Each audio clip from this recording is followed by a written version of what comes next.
Hello সবাই, আপনারা দেখছেন স্পাইস ঘর ইউটিউব চ্যানেল। আজকের ভিডিওতে তৈরি করব চিকেন ললিপপ।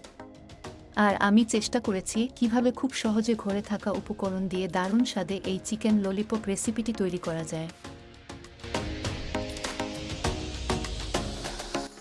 চিকেন ললিপপ তৈরি করার জন্য আমি আধা কেজি পরিমাণ চিকেন উইংস নিয়ে 2 ভাগ করে কেটে হাড় থেকে মাংস ছুলে আলাদা করে ললিপপ তৈরি করে নিয়েছি। তারপর দিয়ে দিচ্ছি আধা চা চামচ লবণ, আধা চা চামচ গরম মশলা, আধা চা চামচ গোলমরিচ গুঁড়া, 1 চা চামচ গুঁড়া মরিচ, 1 চা চামচ জিরা বাটা, 1 চা চামচ আদা বাটা, 1 চা চামচ রসুন বাটা, 50 গ্রাম পরিমাণ ময়দা, 2 চা চামচ কর্নফ্লাওয়ার। তারপর সব উপকরণ দিয়ে চিকেন ললিপপগুলো ভালোভাবে মিশিয়ে নিব।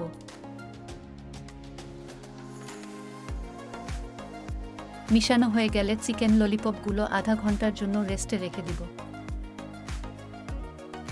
আধা ঘন্টা পর রান্নার তেল ভালোভাবে গরম করে ললিপপগুলো চুলার আঁচ মিডিয়াম রেখে 10 মিনিট সময় ধরে ভালোভাবে ভেজে নিতে হবে।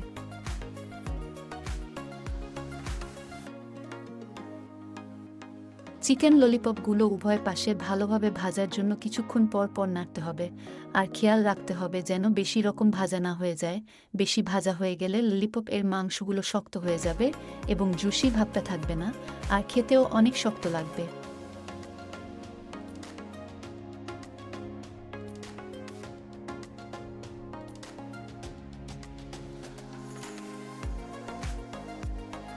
ললিপপগুলো ভাজা হয়ে গেলে চুলা থেকে নামিয়ে একটি বাটিতে করে সাইডে রেখে দেব।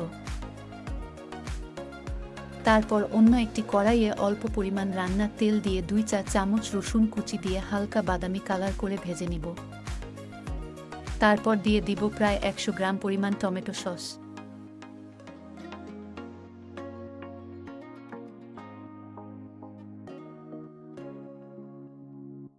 দিয়ে দিব 1 টেবিল চামচ সয়া সস, আর দিয়ে দিচ্ছি 1 টেবিল চামচ ওয়েস্টার সস।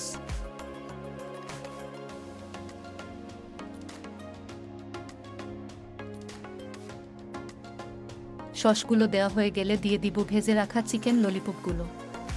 ললিপপগুলো সসের সাথে ভালোভাবে মিশিয়ে নেওয়ার জন্য প্রায় 1 মিনিটের মতো অনবরত নাড়তে থাকব।